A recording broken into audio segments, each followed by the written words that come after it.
एक छोटे से शहर में कबीर नाम का लड़का रहता था। वह बहुत शांत था, भीड़ में भी अकेला रहने वाला। लोगों से ज्यादा उसे बारिश पसंद थी। हर शाम जब भी बारिश होती, वह अपनी छत पर खड़ा होकर आसमान को देखता रहता, जैसे किसी का इंतजार कर रहा हो।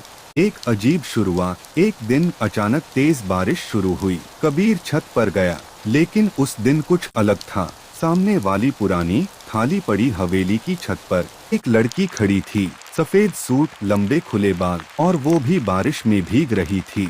कबीर चौंक गया। ये हवेली तो सालों से खाली है, फिर भी उसकी नजर उस लड़की से हट ही नहीं रही थी। नजरों की कहानी।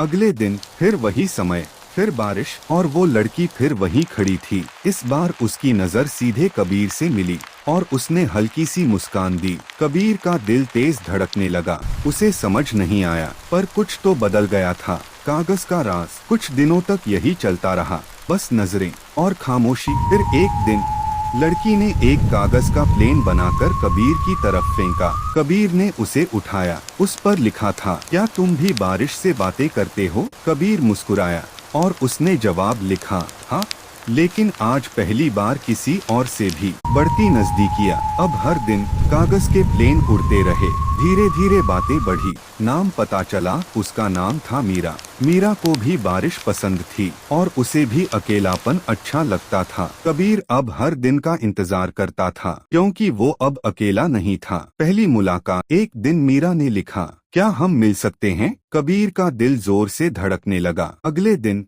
पुराने पार्क में मीरा पहले से वहाँ बैठी थी। वही मुस्कान, वही सादगी। दोनों कुछ देर चुप रहे, फिर हंस पड़े, जैसे सालों से जानते हो एक दूसरे को। अधूरी खुशी। अब दोनों अक्सर मिलने लगे। बारिश, बातें, हंसी, सब कुछ परफेक्ट लग रहा था। लेकिन एक बात अजीब थी। मीरा कभी दिन में नहीं मिलती थी और हमेशा वही पुरानी हवेली के पास ही रहती थी। सच का डर। एक दिन कबीर ने हिम्मत करके पूछा, तुम उस हवेली में रहती हो? मीरा थोड़ी देर चुप रही, फिर बोली, हाँ, लेकिन वो घर अब मेरा नहीं है। कबीर समझ नहीं पाया। सच सामने आया। कबीर ने पड़ोसियों से पूछा, तो जो उसने सुना, उससे उसका दिल रुक सा गया। उस हवेली में 5 साल पहले एक लड़की